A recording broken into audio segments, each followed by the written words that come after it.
Please stand by. Here we go. You've read about him. You have heard all the rumors. So here now, direct from the studios of the Lighter Than Air Ministries in Cotati, California, stepping to the microphone, may I introduce to you the good chaplain, Chaplain Dennis Keith Hale.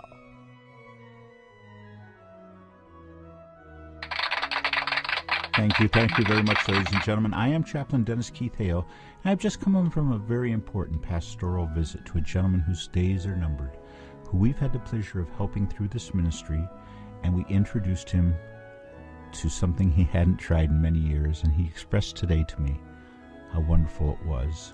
He said he had had a healing of sorts, and it goes way back in this ministry. I want to tell you a little bit about it. In 1970, I was at the Rose Garden at Elizabeth Park, and it looked just like this, Elizabeth Park in Hartford, Connecticut. The municipal Rose Garden was beautiful. I had just viewed a television show by Catherine Coleman, a noted faith healer of her day, a Christian faith healer. I went to visit her in 1971 to find out some more information. I found her healing people at a service that reminded me so much of some sort of ballyhoo at the carnival. I went then to work on the circus, and I had a chance to visit and see Reverend Ike.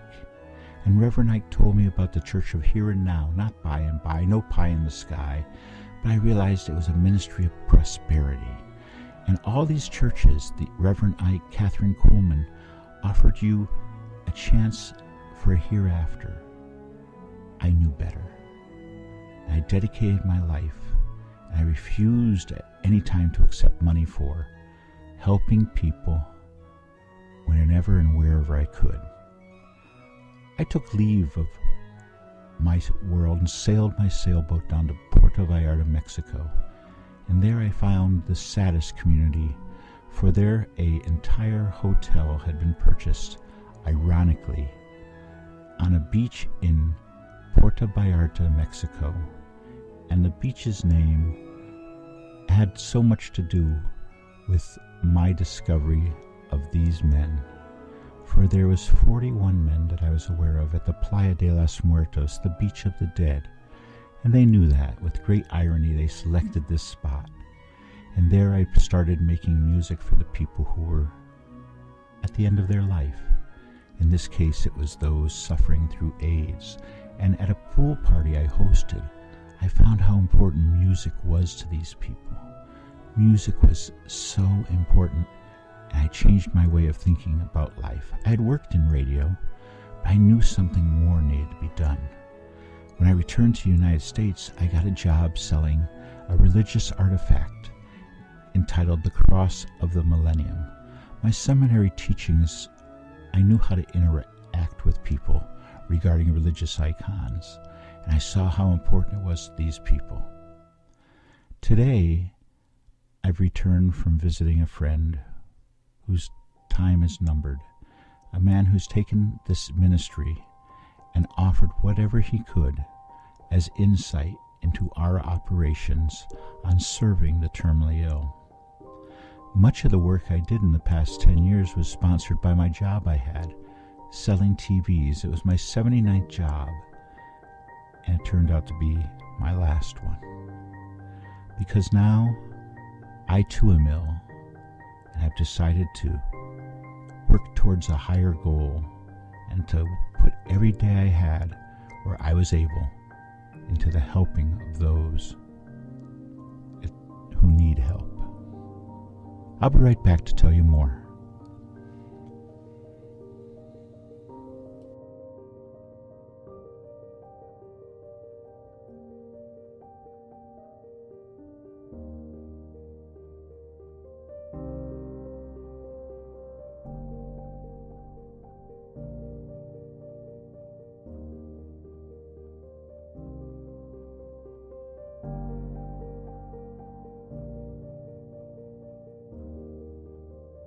Ladies and gentlemen, this is Chaplain Dennis Keith Hale, and I've just arrived back at the ministry's offices. I'm here in the music sanctuary right now. And I wanted to come to you because I wanted to share something wonderful. I've just had an extended visit with somebody that I've only known on the telephone. And this is a gentleman at the Veterans Hospital, and he has a very short time left. And he expressed to me the importance of what we're doing here and how music can change everything, and how my introduction to him of mixing music, the power of music, behold the power of music, along with marijuana, it helped ease his pain. It helped him to think about a spiritual element in his life. He had worked so hard as a mechanic his whole life. He had no children. He has no family. I asked him to make something for himself at the end here. Make a form of sensitivity to life through music, and let it express to you something wonderful. And he's taken it. And we had a long talk about spiritual healers. He asked whether or not he was not in some way not taking care of business by not seeking out a spiritual healer.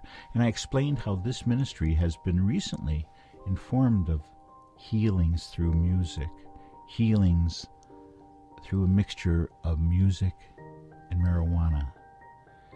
And I asked him to think about the credibility of these, because I recounted my visits to both Catherine Kuhlman and the short interactions I had with that world, and Reverend Ike. And because he was familiar with both of them, I thought we would have a great discussion. Well, he wanted some spiritual healing. He needed spiritual healing. And it was my great pleasure to offer a musical direction for him, as well as the knowledge that I was putting the resources of this ministry spiritually into making the end be profound for him. And I knew he took great solace. If you have a friend or a relative who's nearing the end, contact this ministry.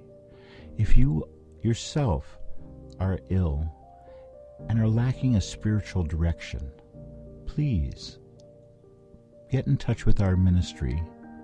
The website is on the screen now. So, as I get back to the ministry and I can get into my work clothes as opposed to a uniform, I would just once again like to express how this ministry feels honored to be able to help those who are terminally ill, feels blessed by your confidence in this ministry. Thank you, and we'll be seeing you again soon. Goodbye. Thank you for listening to our weekly moment of reflection and celebration. On behalf of this ministry of service, the Lighter Than Air Ministries, we say thank you for listening. Please join us again next week. Good night, and may you go with grace.